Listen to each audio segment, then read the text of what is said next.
Greetings all, Ferrariman601 here. Welcome to the live commentary stream of the 2017 Canadian Grand Prix qualifying session. As always, with these live commentary streams, I do remind you that I will not be showing any video content of the session in progress. Therefore, I do recommend that you position yourself strategically relative to your chosen form of video media consumption, relative to your computer, so that you can participate here in our live chat and our live commentary stream. We have got ourselves quite the qualifying session on tap today. Of course, this is our first visit to North America in this year's Formula One World Championship, and of course, it is Montreal. It is a wonderful circuit. It is a wonderful venue. It is one of my favorites. It is a great place to watch these Formula One cars operate, and for 2017, of course, we are seeing higher speeds all around. A circuit such as Montreal, with long straights and tight corners with a few chicanes punctuating the lap, certainly is a wonderful place to see these Formula One cars in operation. We're just about 3 minutes away from the track going green for Q1, and of course we will see 5 drivers eliminated at the end of this first qualifying session, the first of 3 knockout sessions that we will have over the 1 hour of green flag running for today's session. At the moment, Ferrari or Mercedes appear to be the favorites for pole position. It does appear that Ferrari once again have the upper hand over Mercedes for this session and for this race weekend. Mercedes are bringing some new parts onto their car. Lewis Hamilton has been a little bit critical of Mercedes of late, wondering just where the pace has gone. However, Ferrari have gone from strength to strength ever since their first victory in the opening round of this year's championship. Ferrari do appear to be positioning themselves to run away with this year's championship. We shall see what happens. Greetings to all of you who have joined. Jeff the Gamer, John Streitman, welcome, and Ayrton Senna, welcome. It is an honor to have your presence here today, sir. Birapop, hello. Fernando Alonso's comment about being able to win this year in McLaren, or he's going to say goodbye. I think he's going to be saying goodbye by the end of this season. As far as I'm aware, McLaren have issued an ultimatum to Honda saying that they have 90 days to deliver the goods, as in don't blow up during every session, at very least, or they are going to be severing their contract with Honda for that engine supply. We'll see if there are any teeth to that threat. However, certainly some line in the sand has been drawn both by Fernando Alonso and by McLaren International. We'll see how they get on today once the green flags go out for qualifying just about 90 seconds from now.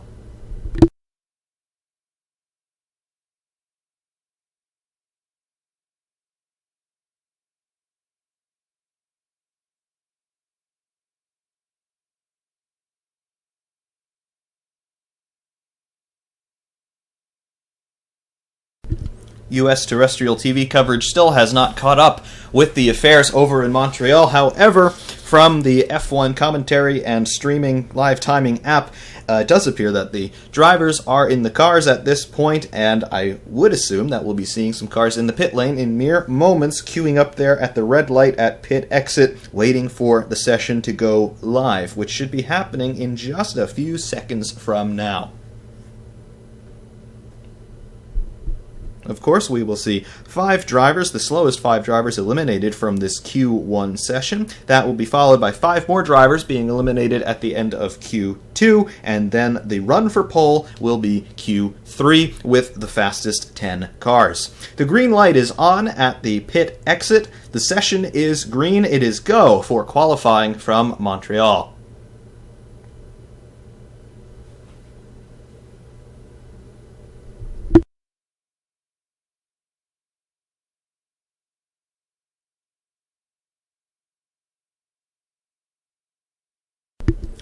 On track right now, it appears that we have Carlos Sainz, Daniel Kvyat, Kevin Magnussen, Lance Stroll, Stoffel van Dorn, Romain Grosjean. I assume timing and scoring will have some trouble catching up with itself as everybody now filters out of the pit lane to start the Q1 session. As far as Lance Stroll being able to do something today, I think he certainly is trying to climb a mountain here. I don't believe he has ever driven this circuit before this weekend, let alone in a Formula One car, and this is definitely not a place that is very forgiving in terms of driver skill and driver error. The walls are very, very close to the circuit through almost all of the corners here, so the margin for error is extremely slim. It's not uncommon to see drivers brushing the walls on fast laps, both the fast guys and the slow guys, so if you are not familiar with this place, it could be very difficult to get up to speed, considering that once you do go offline, it gets very, very slippery, and the wall is never more than a few meters away at any point throughout this circuit. It is very similar in many respects to Monaco that we were there 2 weeks ago. However, the speeds here at Montreal are much, much higher, therefore, if you are going to have an accident here, you're going to have a much bigger one than you might at a place like Monaco, despite the barriers being about the same distance from most places on the circuit. It does appear that well over half the field is now out on track, seeing Julian Palmer, Pascal Wehrlein, Fernando Alonso, Sebastian Vettel, and Kimi Räikkönen are also out now. Quite a few cars remaining in the pit lane. Carlos Sainz, at very least, has started a flying lap, and at this point, as have Romain Grosjean, Lance Stroll, Stoffel Van Dorn, Julian Palmer, and Pascal Wehrlein. Alonso just coming up to the final chicane here to start his first flying lap. U.S. terrestrial television now catching up to the state of affairs here.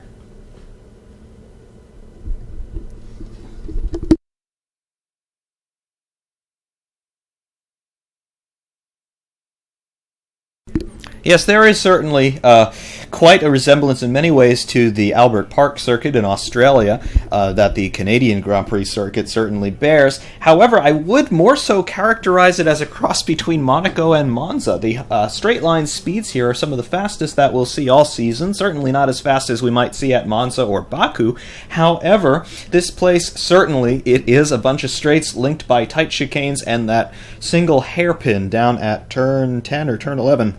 I believe it is. Of course, the first couple of corners here, the twin chicanes, are also quite tight and very critical if you want to get a good lap time in.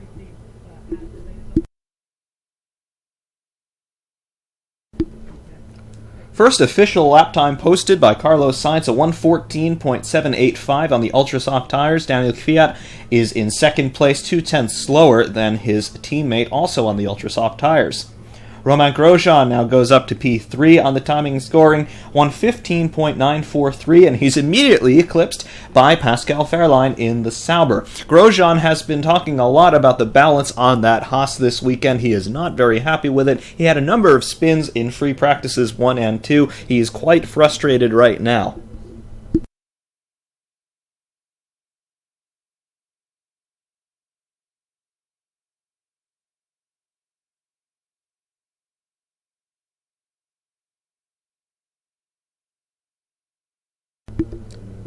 Now occupying the top of the pylon, Kimi Räikkönen with a 1:13.548, fastest of all in Sector 2, P2 for Sebastian Vettel in the number 1 Ferrari, although Ferrari say that Vettel does not have number 1 status. His lap time of 1:13.787, 0.2 of a second slower than his teammate. We have yet to see lap times from any of the traditional heavy hitters other than the Ferraris. Lewis Hamilton just setting out on the track right now on his outlap, as is Valtteri Bottas. So we are about to see our first direct comparison between the Ferrari and the Mercedes. I do expect the Mercedes to have a little bit of trouble here this weekend.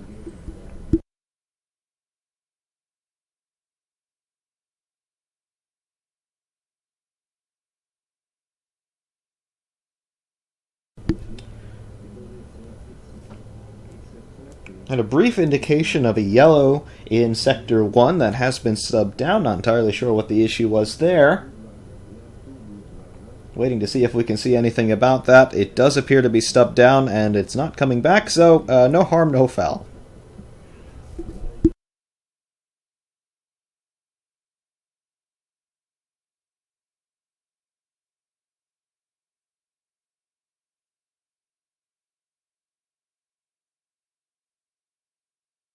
Romain Grosjean continuing to complain about the balance of that Haas. He says over the radio that there is no grip. That's a problem around this place. The teams will be running pretty low downforce here, considering the majority of this lap is spent on full throttle and in more or less a straight line. However, grip will be at a premium still.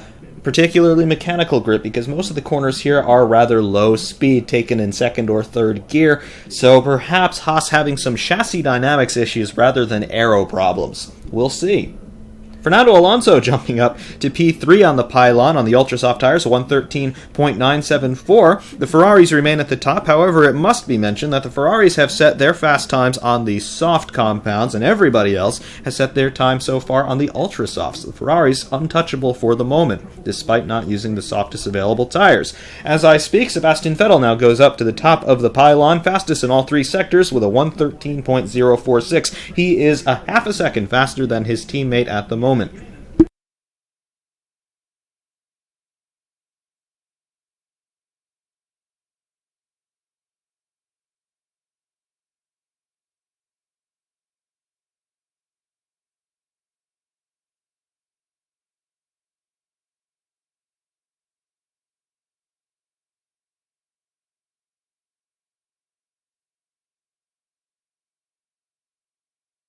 Lewis Hamilton now starting a flying lap, his first of the session. We'll see how the pace of that Mercedes is relative to the Ferrari.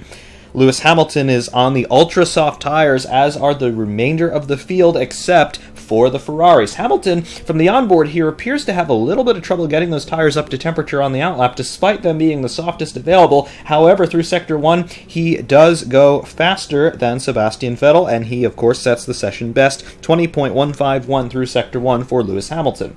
Coming up to the end of Sector 2 now, when we get up to the hairpin, he's going through the second chicane at the moment. The car does look very stable and very predictable. He is not fighting it all that much, despite going for it at this point into the hairpin.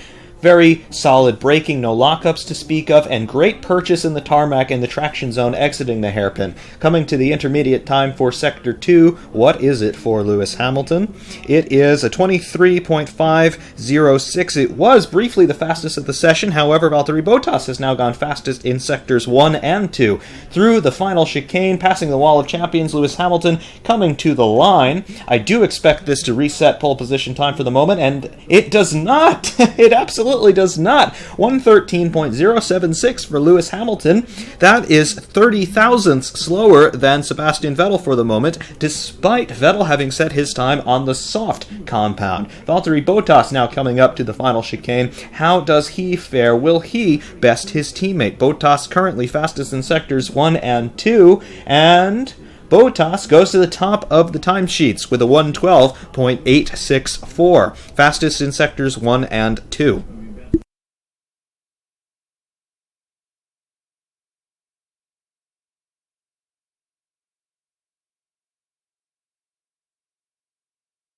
How do the Red Bulls fare? Having a look at Daniel Ricciardo going through the final chicane.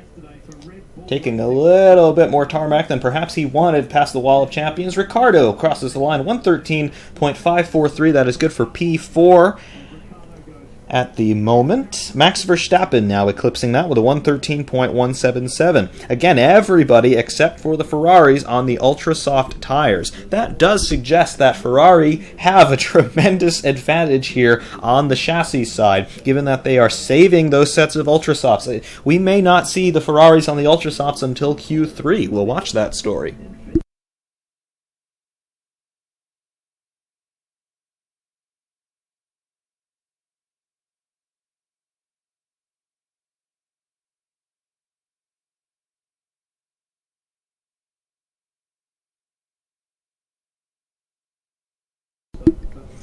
Sergio Perez crossing the line in the Force India, good for P5, a 113.470, again on those ultra-softs. Valtteri Bottas remains on the top of the pylon at the moment with a 112.864. In replay here on board with Stoffel van Dorn through the second chicane. And he gets very, very close to the wall there on the exit. He maybe just took the purple lettering off of his left side tires there, but he did... Oh, yes, he did, in fact, impact the wall with the rear of the car. Some sparks being thrown up from those magnesium wheels. However, it does not appear that any significant damage was done to his MCL32. And for good measure, he throws a whole bunch of dirt and grass onto the circuit right there in the traction zone, exiting the second chicane. I'm sure everybody will be loving that. Lewis Hamilton coming back to the line now on another flying lap. What can he do? He does Yes, he does eclipse his teammate. He goes P1. Lewis Hamilton currently P1 to 112.692, fastest in sectors 2 and 3. The Ferraris now in P3 and P8. Kimi Räikkönen in P8 at the moment. I do wonder if we'll see Räikkönen throw on a set of Ultrasofts.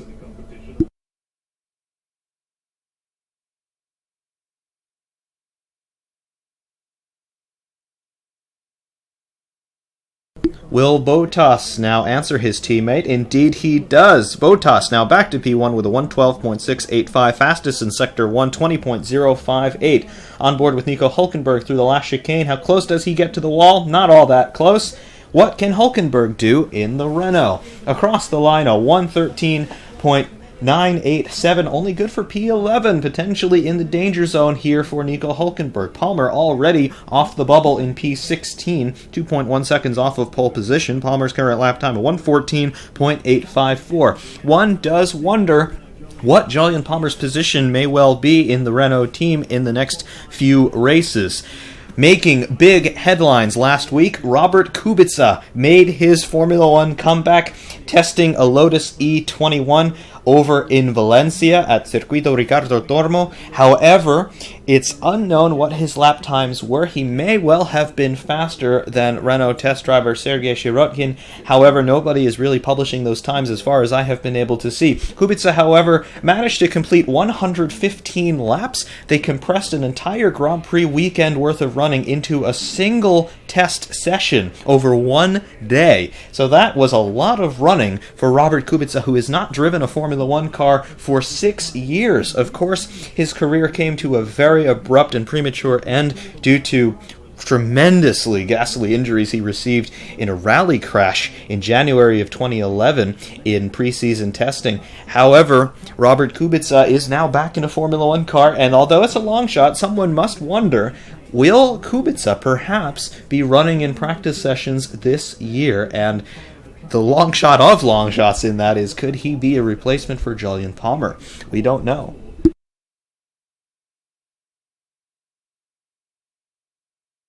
Five minutes to go in Q1. As they run at the moment, the order is Bottas, Hamilton, Vettel, Verstappen, Perez, Ocon, Ricciardo, Räikkönen, Massa, Alonso, Grosjean, Hülkenberg, Fiat, Sainz, Stroll, and Van Dorn. Now you're first in the elimination zone. Lance Stroll on the bubble there in P15.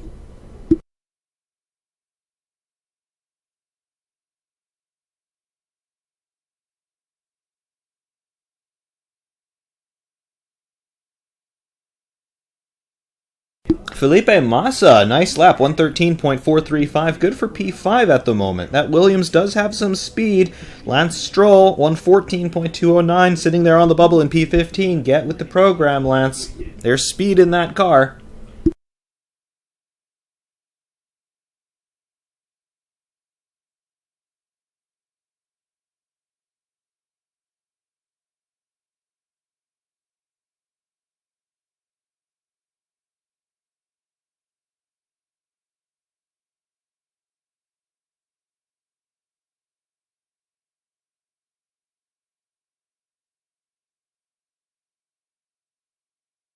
Kevin Magnussen, try as he might, he can't get himself out of the drop zone. His last lap time of 114.318, only good enough for P16. He is still in that drop zone at the moment. Lance Stroll still on the bubble in P15. On board with the Canadian here, his first appearance in his home race through the hairpin, trying to get the power down out of the hairpin. That Williams is twitching around an awful lot, but he holds it. Now up through the gears, down the back straight. There is somebody in front of him. He'll have DRS, and of course he will have a tow from, I believe, the Haas in front. Braking now into the final chicane. He is juggling the steering quite a bit through the corners, and he picks up a little bit of oversteer on the exit of the chicane. He manages to hold on to it, however. Stroll to the line, 114.305. It's not enough to improve his position. He will get one, maybe two more laps at this point, and he has backed off. So Stroll perhaps will not get the opportunity to improve his time at this point. Will that be enough, however, to get him into Q2? We shall see. Pascal Wehrlein through the final chicane. That Sauber looking very, very nice in this Montreal sunlight. To the line, some sparks being thrown up from the under tray of that car. Wehrlein to the line, P18, 114.810.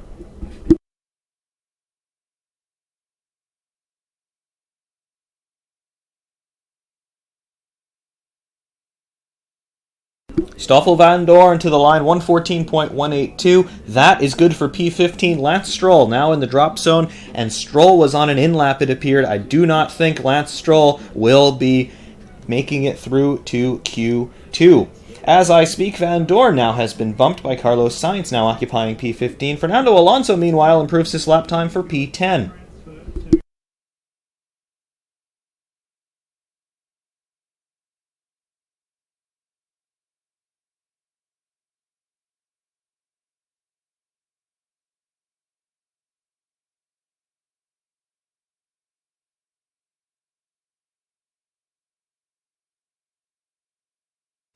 One minute 30 seconds remaining. If you're starting a flying lap right now, it will most likely be your last one, so time it well, gentlemen.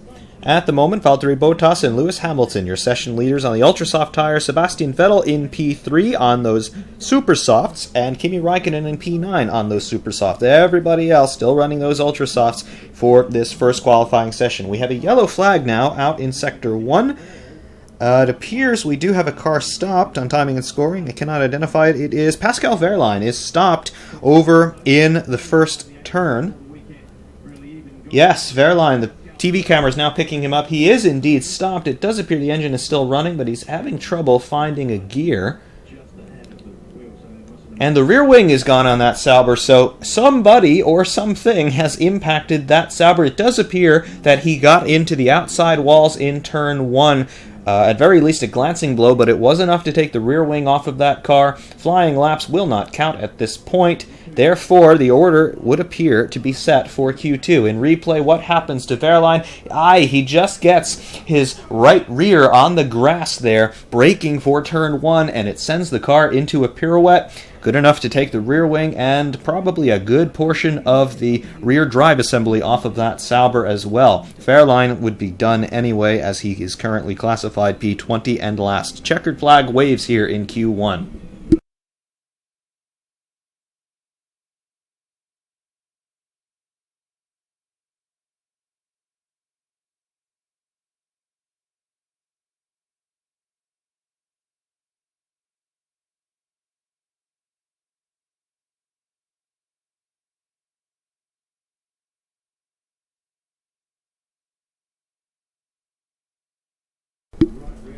Timing and scoring has now had a chance to shake itself out.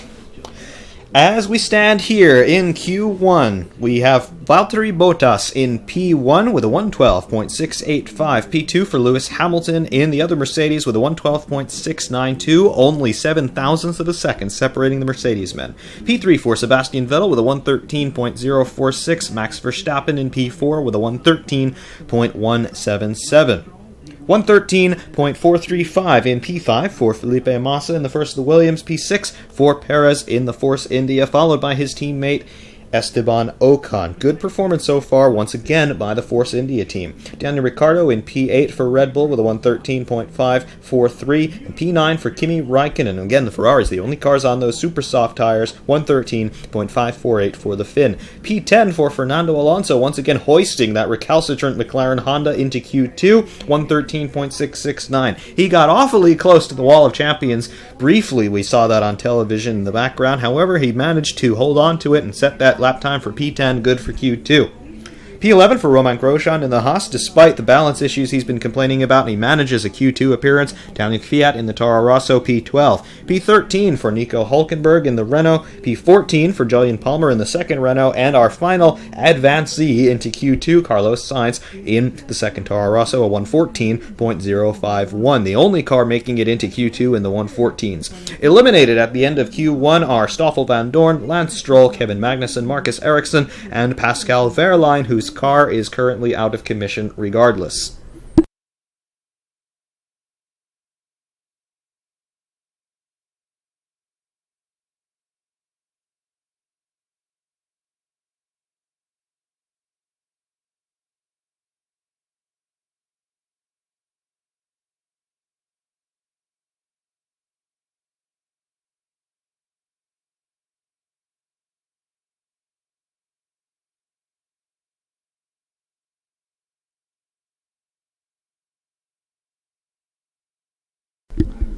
Yes, for copyright and intellectual property reasons, I am not allowed to stream actual video of the session in progress, as I do not own the rights to that content. However, I do recommend, as I always say at the beginning of these streams, as well as in the description, I do recommend that you position yourself close to a television or another medium of your choice for consuming the video content of the session currently in progress from its rightful providers, and then you can listen here to the commentary and participate in the live chat.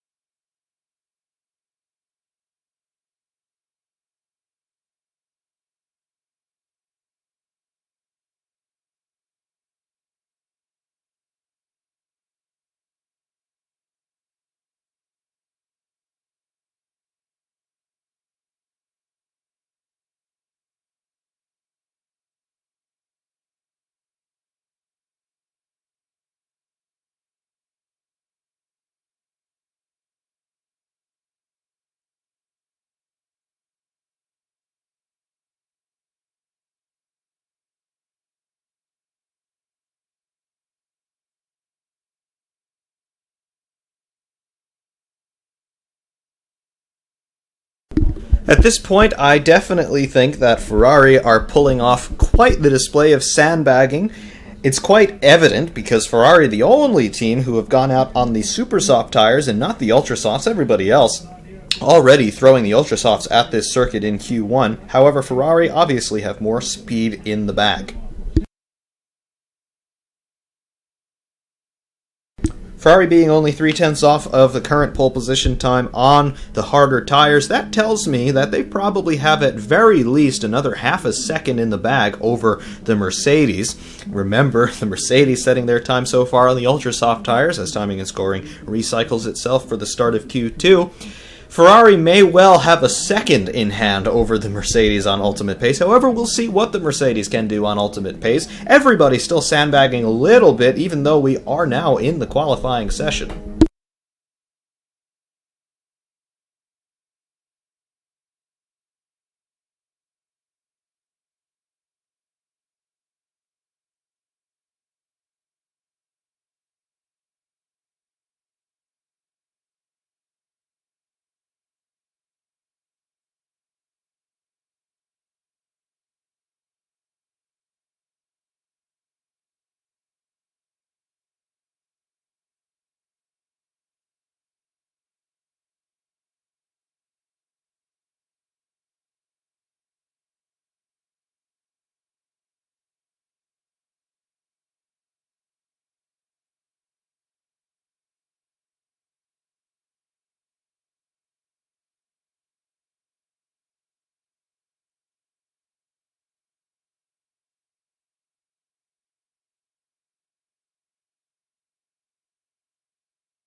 Yes, that fuel burn cheat that we're talking about here. Mercedes are, at least in the past, people have accused them of using engine oil as fuel. In other words, they've been burning engine oil in the combustion chamber of the engine, either to get a little bit more fuel mileage if they're running a little bit low on fuel toward the end, or simply to aid in power production. It's a little bit unclear how such a system actually works and why you'd want to burn engine oil, because obviously it's a critical component for reliability, but these cars do carry a little bit of extra oil on board in an extra ancillary oil tank, and they are able to transfer oil from that ancillary tank into the main oil system as the oil consumption goes up toward the end of the race. Obviously, as the engine wears, it'll start to burn more and more oil. You can observe this on your road car as well. Almost always, at the end of an oil change cycle, you will remove somewhat less oil from your engine than you put into it at the beginning of your oil change interval. Unless you're running really high-end synthetic oils nowadays in some of these new engines that have really been tuned for fuel efficiency, you will almost always remove less oil than you put in, just due to oil consumption, evaporation, and little leaks that you might get, things like that. No different on a Formula One engine. However, they are routing some of that oil into the combustion chamber for combustion purposes, which is of course illegal because no substance other than fuel is allowed to be burned in the engine for power production. Q2 is now green, and we have cars out on track.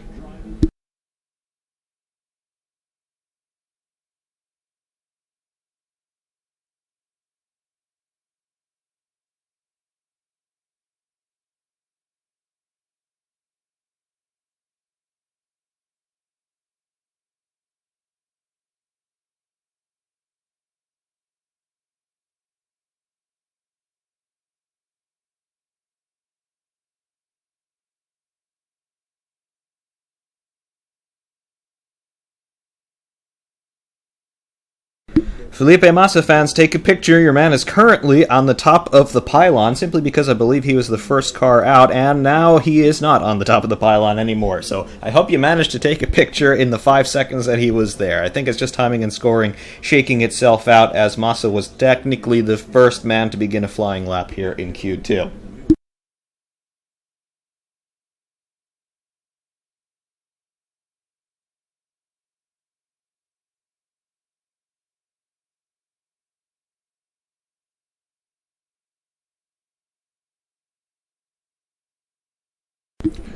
Remember here, the drivers may well be a bit more conservative in Q2, as the tires with which they set their lap times here will be the tires that they start the Grand Prix with, so you might see a little bit of tire conservation from some of the front runners here.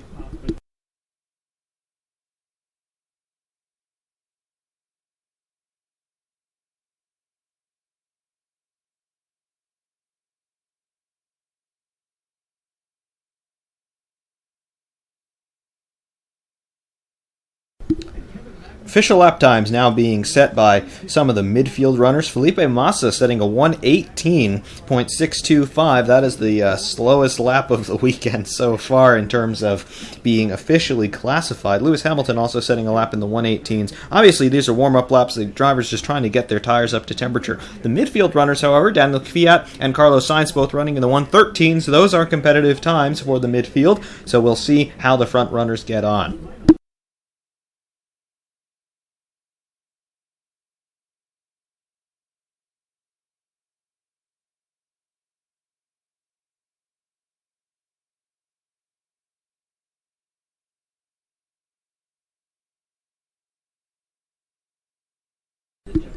RC training, yes, that's something I've noticed about Lance Stroll's driving style for this entire season so far. He does have a lot of extra steering wheel movement going on, not only through the corners, but also on corner exit. He tends to shake the wheel around quite a bit, and it's something that I've observed on a lot of rookie drivers, either in race sessions or when you get a third driver in a free practice session sometimes. He's not particularly confident in terms of what the actual limit of the car is. It almost appears that he either doesn't understand where the limit is, or he's just very, very cautious coming up to it. You can understand that up to a point. However, Stroll has now had, coming on half a season to get used to this car, and he's been in every Grand Prix this year, so he's had sufficient mileage. At this point, I think he needs to start evolving his driving style based on where his confidence can be. He now has an understanding of what the car can do. He just needs to believe that the car will be there for him. We have a Toro Rosso off in turn 1. It is, I believe it is Daniel Kvyat. He is Carlos Sainz, excuse me. He has recovered. No harm, no foul. He did exactly the same thing Pascal Wehrlein did at the end of Q1. However, Kvyat managed to keep the Toro Rosso out of the wall, unlike his German colleague for Sauber.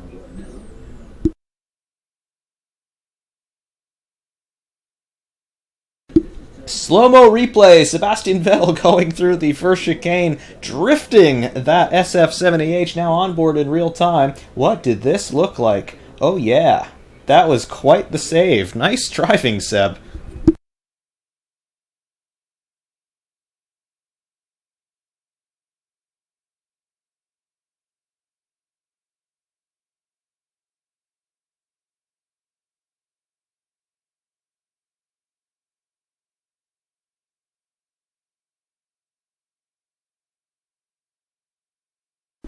Meanwhile, at the sharp end, Lewis Hamilton currently classified first, 112.496. Kimi Räikkönen in P2. The Ferrari's now running those ultra soft tires. Kimi Räikkönen does a 112.580, 0.084 off of Lewis Hamilton. Valtteri Bottas in P3, a 112.584. P4 for Sebastian Vettel, a 112.749.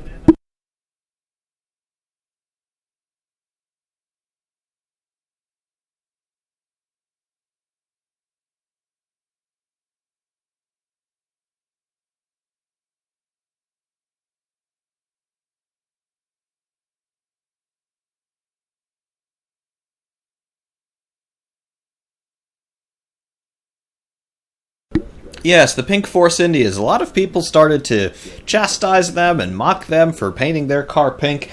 If I owned the team and I had a company approach me and say, look, we want to put our name on your car, we'll give you millions of dollars, but we want the car to be pink, yeah, the car would be pink. So you could hardly blame them for doing it. And we've seen some pretty radical liveries in the past from Formula One teams. Off the top of my head, I can remember the BARs with the half white, half blue zipper livery that they ran for a few years. Yes, we've seen that before. Initially, the reason why the BAR team ran that car in half one color and half another was because initially they wanted to run one car white and one car blue. However, the rules makers of the time were not particularly flexible. They said, no, your cars must have the same livery more or less, so that's why you had the BARs running in a two-tone scheme. However, Force India changing their livery mid-season, of course that's allowed, provided you do it in a uniform fashion and the teams agree, so we've got pink Force Indias. I do agree, it looks a little strange, but I don't hate it. In terms of McLaren news, did anybody see the speed trap for Fernando Alonso there on that last lap? He was only doing 194 miles per hour in the approach to the braking zone for the final chicane. Everybody else is well over 200 in that zone.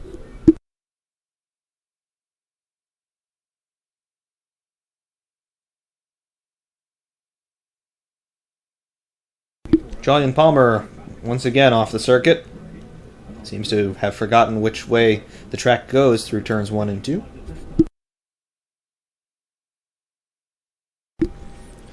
Now, I think McLaren are running a Formula Ford engine this weekend.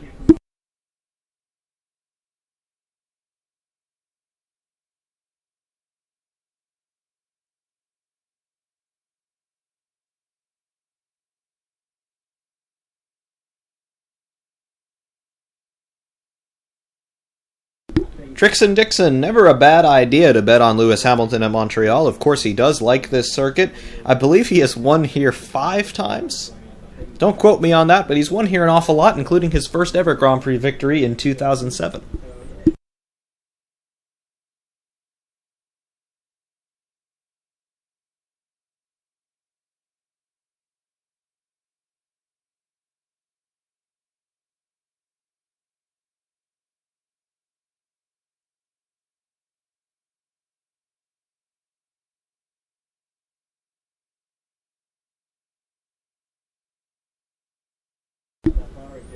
Shots fired, Kelvin? What did I say? Formula Ford engine in the McLaren? I'm just telling you guys the truth.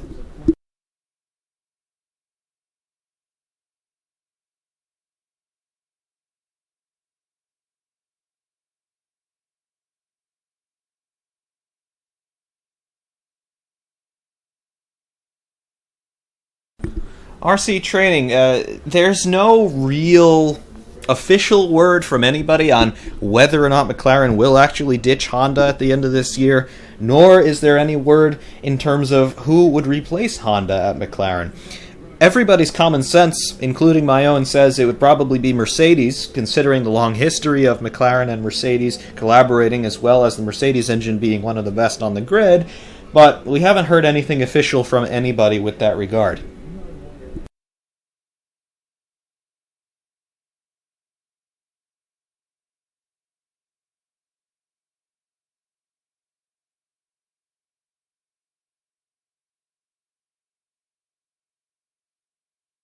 On board with Romain Grosjean here with 4:20 to play in Q2. 321 clicks into the speed trap there, into the final chicane, through the final chicane, getting awfully close to the wall there. However, he holds on to it, and he goes to the line. The lap time of 1:13.839. That's only good for P14, so Grosjean currently in the drop zone for Q3. Of course, Kevin Magnussen was already eliminated in Q1. He will start P18 before any potential penalties are applied.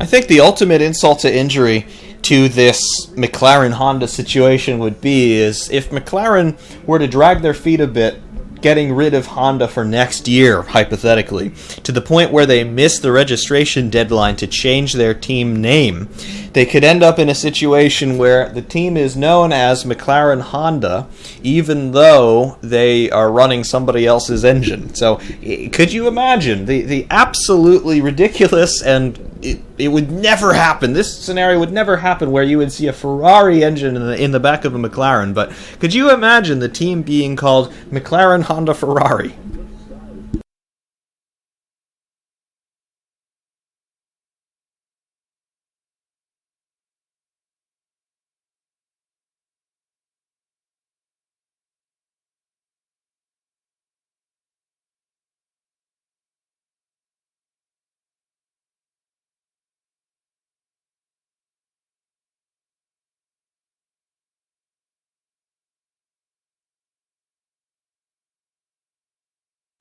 On board with Lewis Hamilton through the final chicane and coming to the line. Hamilton still at the top of the pylon. Kimi Räikkönen in P2. Hamilton does not improve his time, however he remains where he is in P1. Max Verstappen coming to the line. He's going quickly. P5 for Max Verstappen, a 1:12.751.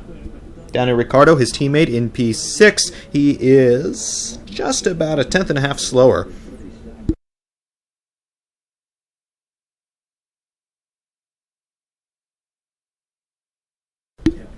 Yes, 2010. BMW pulled out of Formula One at the end of 2009, and Peter Sauber got the team back and entered for 2010. However, it was too late to change the team name, so we officially had BMW Sauber Ferrari in 2010. That wasn't too confusing.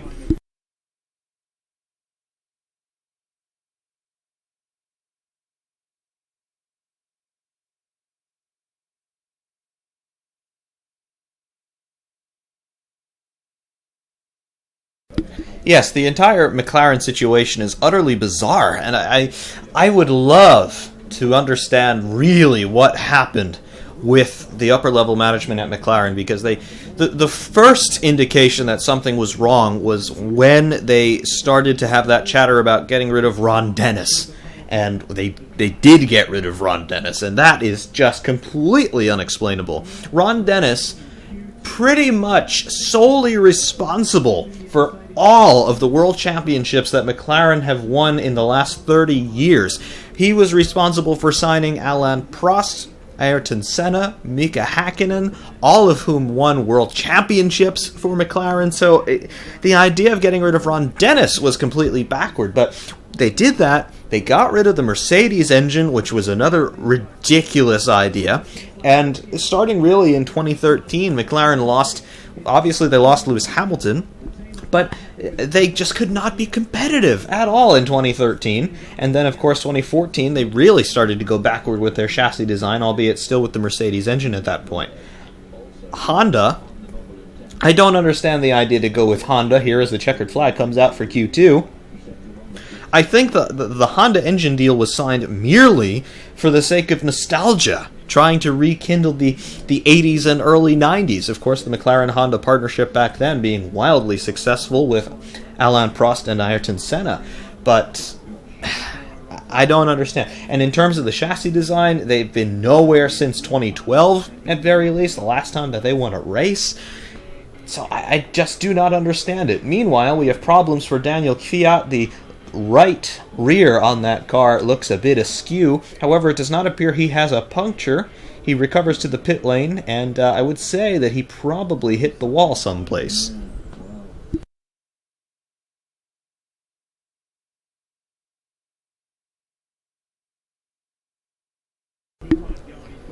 Yes, Daniel Kvyat indeed does have a right rear puncture, but the wheel on the right rear is completely mangled. He definitely hit the wall someplace. No damage to the tire.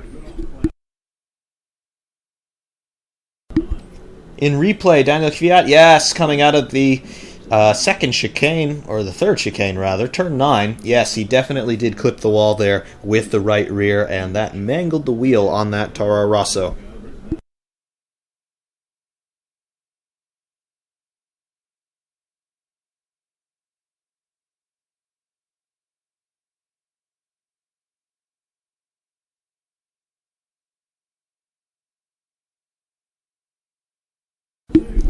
With the checkered flag out and timing and scoring now recycling itself, our Q3 advancees are as follows. Lewis Hamilton in P1 with a 112.496. P2 for Valtteri Bottas in the second Mercedes, 112.563. Kimi Räikkönen in P3 for Ferrari, 112.580. P4 Sebastian Vettel, 112.749. P5 for Max Verstappen with a 112.751. P6 Daniel Ricciardo, 112.810. P7 Felipe Massa, 113.012. P8 Sergio Perez, 113.262. P9 Esteban Ocon, 113.320. And P10 Nico Hulkenberg, 113.406. Eliminated in Q2 are Daniel Kvyat, Fernando Alonso, Carlos Sainz, Romain Grosjean, and Julian Palmer.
Yes, with the tire compounds, that has been an ongoing story so far this season.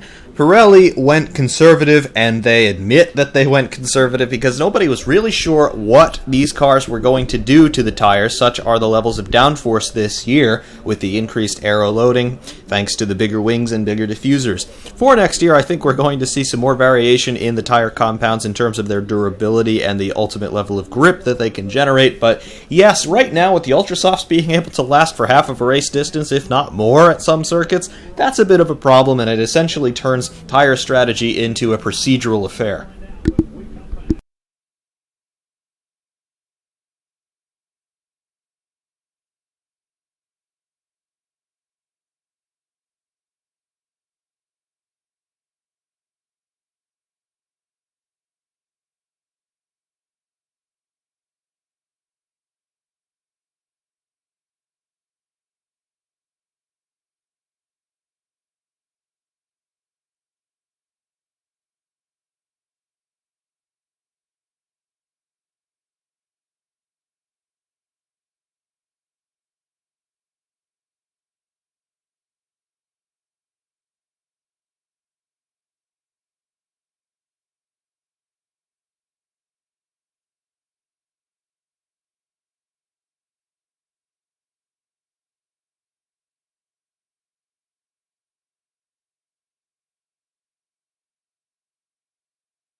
Yes, we need a tire war in Formula One. It's been far too long that we've had a single tire supplier, starting in 2007 with Bridgestone, of course, being the controlled tire supplier, and now Pirelli. We need another tire manufacturer, and I don't really care who it is, but we need a tire war.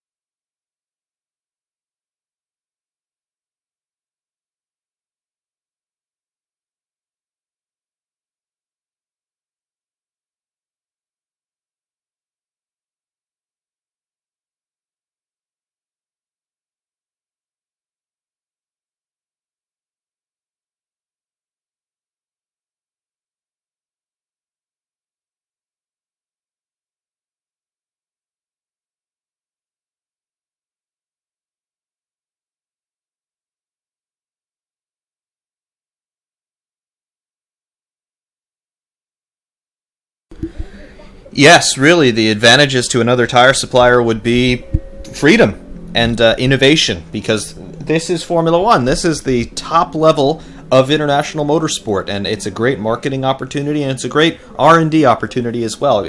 This is why racing exists for the most part. This is why any company gets involved in a racing venture. They want the exposure, they want the prestige, and they want the excuse to invent and develop things that are really, really cool that perhaps they can then go on to sell in other forums. So, yeah, that's why a company gets involved in racing, and I think that it would be good to have another tire supplier come in.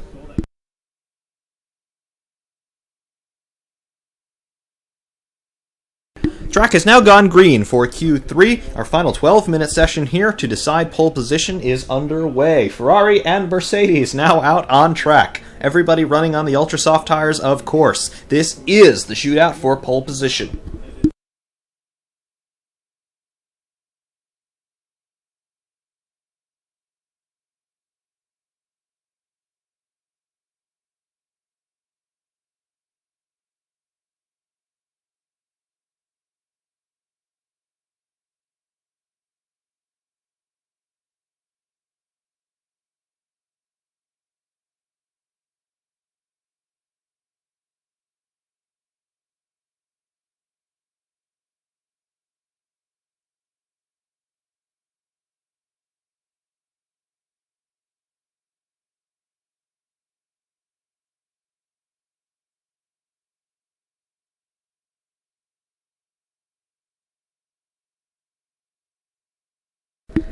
It wasn't even so much the Bridgestone tires for Ferrari in 2005. It was the ridiculous regulations that year that said that you couldn't change tires during the Grand Prix. So that meant that all the teams had to run very hard compounds that would last the entire race distance. And even more ludicrous that year was that you had to have visible tread remaining on the tires at the end of the race. Obviously, Formula One running those grooved tires back then. But the Ferrari F2005 was really an evolution of the F2004, which was, of course, designed to be running those bespoke Bridgestone tires that would be changed at least once, if not twice, if not three times during the Grand Prix distance. So Ferrari caught out not so much by the tires themselves, but by the rule book for 2005.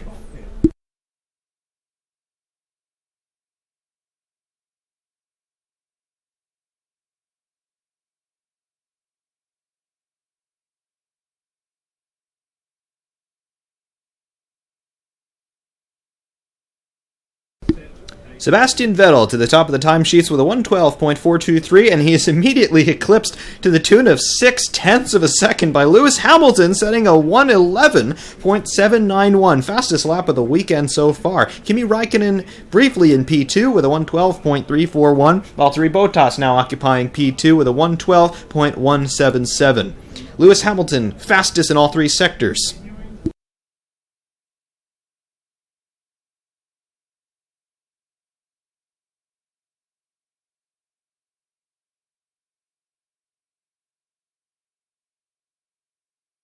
Niki Lauda and Toto Wolff looking understandably amused in the Mercedes garage. Their men are at the top of the timesheets for the moment. What have Ferrari got in response?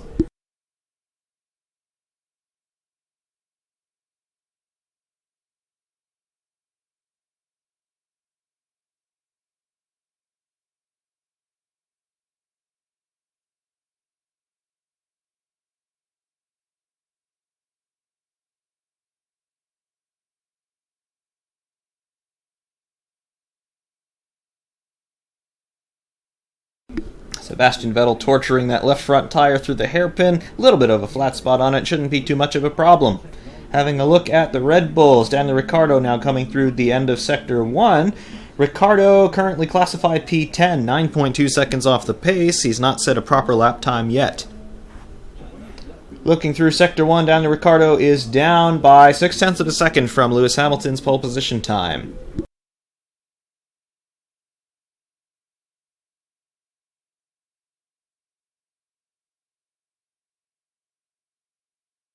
Lewis Hamilton resets fastest time in Sector 1, 19.752.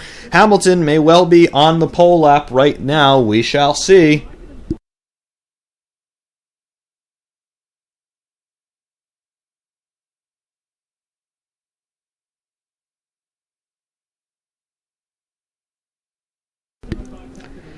Hamilton 23.002 through Sector 2. It is not even a personal best for him, but he's still on a flyer.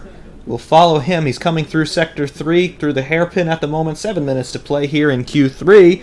Hamilton is aborting this lap. He's slow out of the hairpin, either trying to cool those tires down or trying to gap himself to whoever's in front of him. He does have a considerable distance to the car in front. We have officially reset the lap record here in Montreal, a 1:11.791. This does not get classified as the all-out lap record, though, as those times are recorded from the races, but that is the fastest ever lap around this Gilles Villeneuve circuit in Montreal. Lewis Hamilton recovers to the pit lane. They'll probably put one more set of tires on that Mercedes, and then will be the official run for pole. Bottas also recovering to the pits.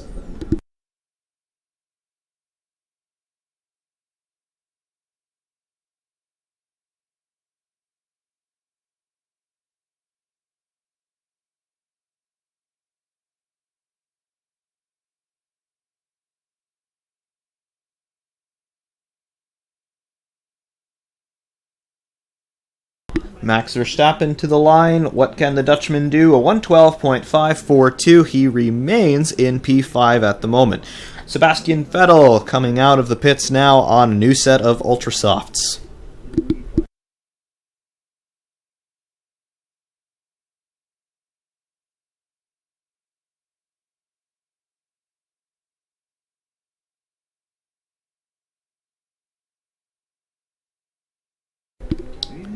Vettel on a flying lap with 5:25 to play in Q3. What can Ferrari do? Do they have an answer to Mercedes for pole position this afternoon? The Ferrari does look very, very fast through Sector 1, and indeed, Vettel goes fastest through Sector 1 with a 19.713. Vettel is on a flyer. Can he maintain the momentum?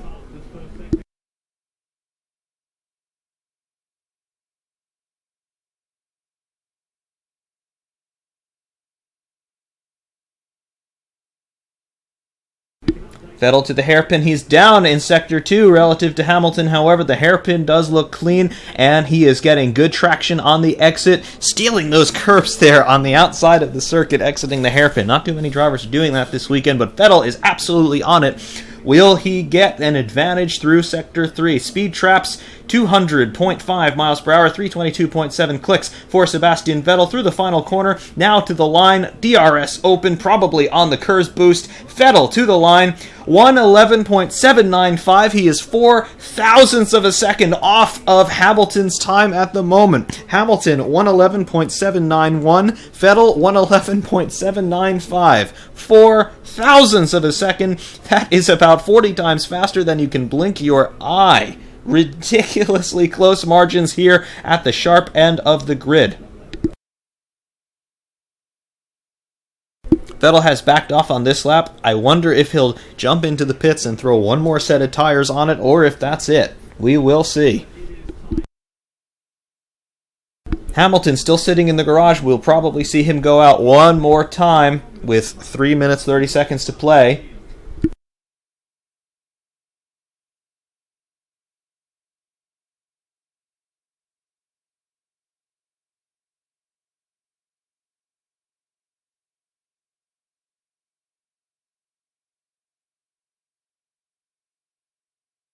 Kimi Räikkönen remains in the pit lane. His current lap time of 1:12.341. The only drivers in the 111s, Lewis Hamilton and Sebastian Vettel. Vettel recovers to the pits.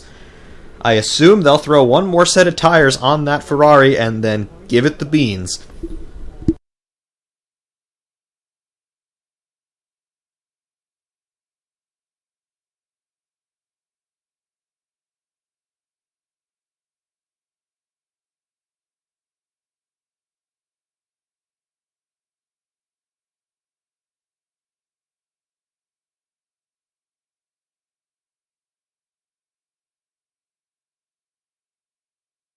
Lewis Hamilton is out on track now on new Ultra Softs. Will he try to go even faster?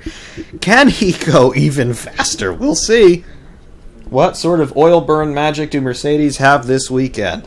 Engine power, of course, is at a premium at this circuit with those long straights and the big traction zones here. If you've got grunt, you can really use it.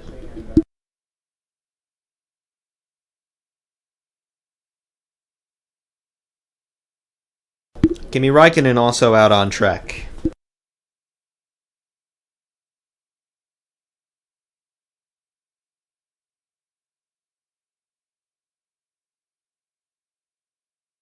Sebastian Vettel still shown in the pit lane. If you're going to get him out, you've got to get him out right now.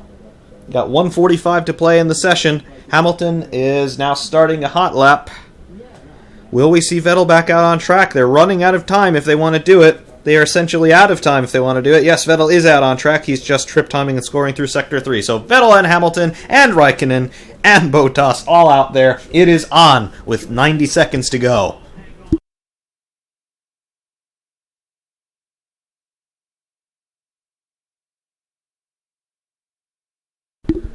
Well, no, I don't think McLaren or Honda could beat a DeLorean in a race because, the DeLorean has to do 88 miles per hour.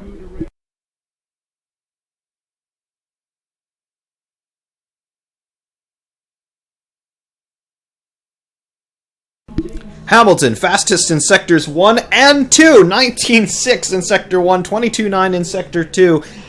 Oh boy, it is on. Is this the lap that the entire Grand Prix venue has been waiting for? It could well be. Hamilton into the hairpin. He locks up somewhat on the right front. However, it does not appear to have hampered his momentum. Great traction from that Mercedes on the exit. Hamilton will have time for one more flying lap if he does want it. However, I do not think he'll take it. He'll cross the line with about 20 seconds to spare.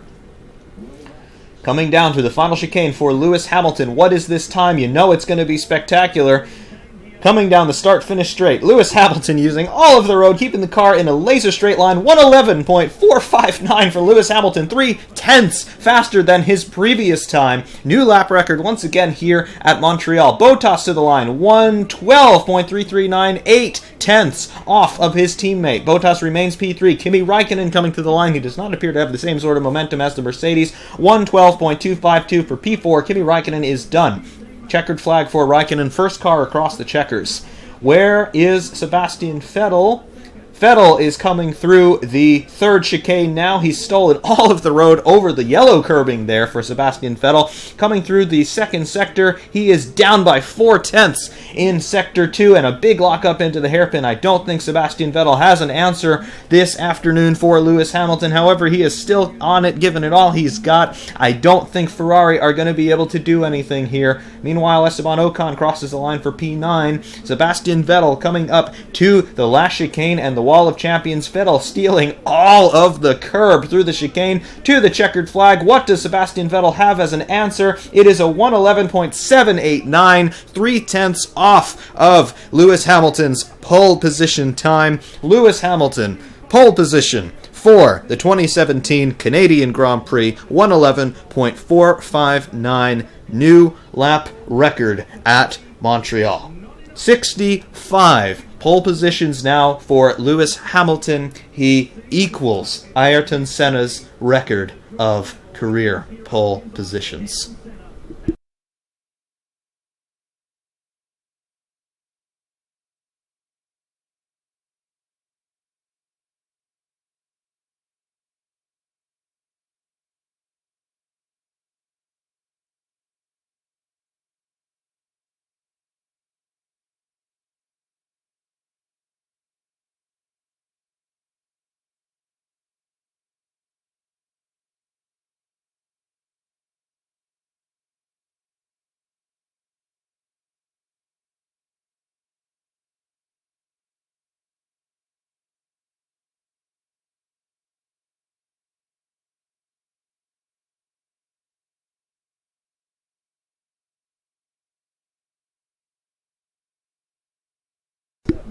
Hamilton out of the car here, looking a little subdued here. Certainly he's impressed with his effort. Some hugs for some Mercedes personnel. I do have to wonder, though, if he realizes what he's just done in terms of the record books.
Yes, that is exactly where the Mercedes pushed each other wide last year. We'll see if that happens between Vettel and Hamilton on the opening lap of the race tomorrow.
Also, some very troubling news just crossing the wires here via Facebook and motorsport.com. Apparently, Richard Hammond has been seriously injured in a crash while participating in a hill climb in Switzerland. He's been airlifted to hospital, and trying to get some more information here. But Richard Hammond, of course, of Top Gear and now Grand Tour fame, he apparently suffered a crash in an electric sports car participating in a hill climb in Switzerland, and he has been airlifted to hospital. Not entirely sure what the extent of his injuries are, but he has been airlifted to hospital, we have heard.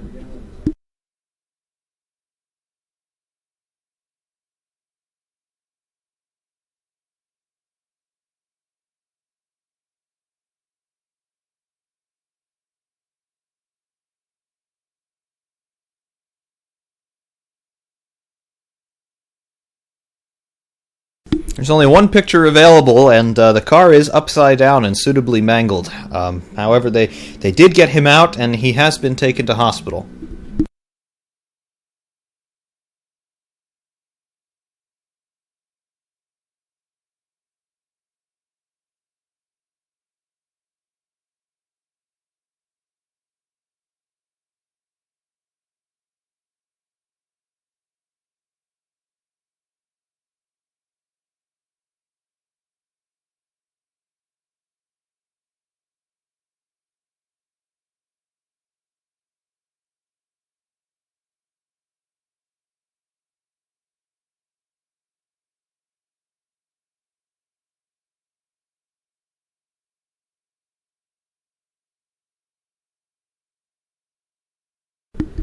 Returning to the session that has just been completed here for the Canadian Grand Prix, however, our final starting grid before any potential penalties are applied. Pole position number 65 for Lewis Hamilton, a 111.459. P2 for Sebastian Vettel in the Ferrari, a 111.789. P3 Valtteri Bottas in the second Mercedes, 112.177. P4 Kimi Räikkönen in the unofficial number 2 Ferrari, a 112.252. P5 Max Verstappen in the first of the Red Bulls, 112.403. P6 Daniel Ricciardo, 112.557. P7 Felipe Massa, 112.858. P8 Sergio Perez in the Force India, 113.018. P9 Esteban Ocon in the second Force India, 113.135. P10 rounding out our Q3 finishers, Nico Hulkenberg, 113.271. Eliminated in Q2, P11 Daniel Kvyat, P12 Fernando Alonso, P13 Carlos Sainz, P14 Romain Grosjean, P15 Julian Palmer, and our Q1 eliminees: P16 Stoffel Van Dorn, P17 Lance Stroll, P18 Kevin Magnussen, P19 Marcus Ericsson, and P20 Pascal Wehrlein. The Sauber mechanics have a lot of work to do to repair Wehrlein's car. Post-qualifying interviews now. Will Buxton.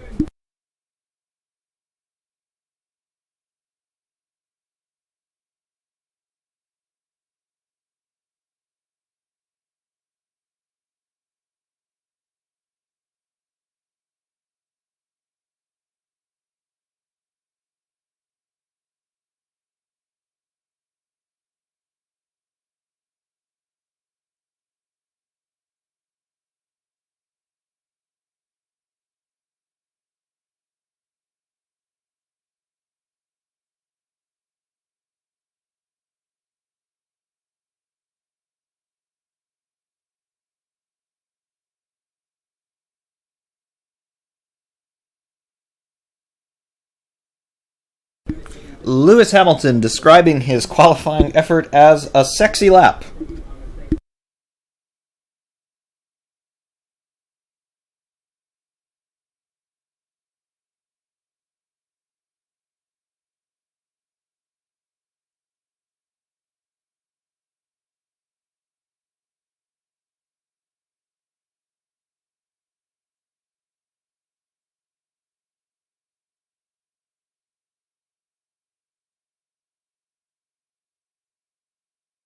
Sebastian Vettel, Will Buxton asking him, "Do you have the pace for tomorrow?" And Vettel says, quite cheekily, I think we have. So, who knows? Do Ferrari still have something up their sleeve?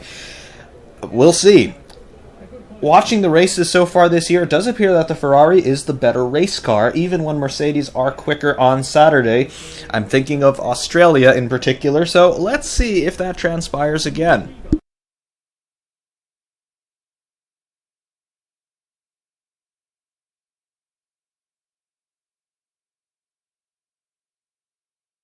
Vettel perhaps relying on some seagull intervention.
And quite an interesting moment here. The Senna family presenting Lewis Hamilton with one of Senna's race-worn helmets in commemoration of Hamilton equaling Senna's record of 65 career pole positions today.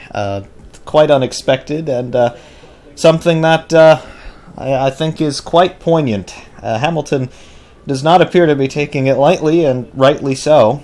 But that's an Ayrton Senna helmet, and quite poignant as well to see Lewis Hamilton, of course, starting his career as a McLaren driver, and himself another yellow-helmeted driver in Formula One. Now, whatever you think of him, Lewis Hamilton will go down as one of the greatest of all time, and a 3 times world champion, another one with 65 pole positions. That's very unique.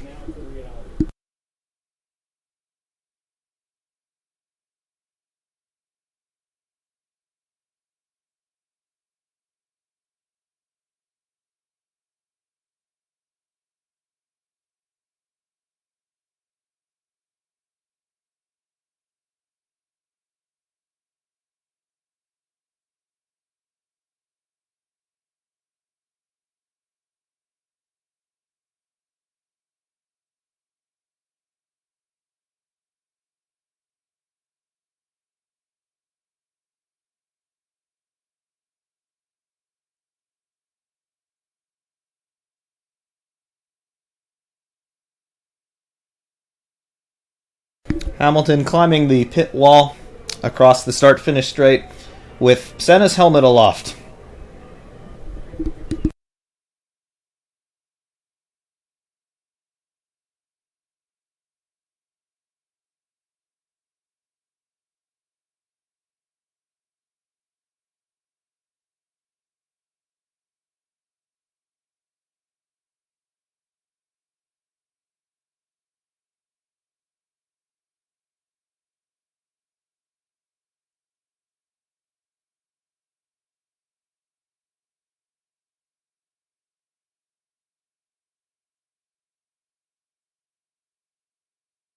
Rather moving scenes here to complete our coverage of qualifying for the 2017 Canadian Grand Prix. Very, very nice little display there. I'm sure none the least orchestrated by Liberty Media. Something like that, I do have to say, is probably something that we would not have seen in the previous years of Formula One's governance, and it's certainly something that I think the fans enjoyed at the circuit, and it's something rather unexpected and something that I quite enjoyed seeing as well. It is very important to remember the history of this sport, and particularly to remember those drivers who are no longer with us for many reasons, but somebody like Ayrton Senna, I would venture to say that there is no Formula One driver, past or present, who has more fans than Ayrton Senna himself. Obviously a very controversial figure, but nobody can deny the amount of sheer talent, determination, and commitment that Senna had, and he displayed that throughout the entire duration of his 10-year Formula One career. Lewis Hamilton, of course, equaling Ayrton Senna's career record of 65 pole positions, tying him for second of all time in the pole winners list in Formula One history.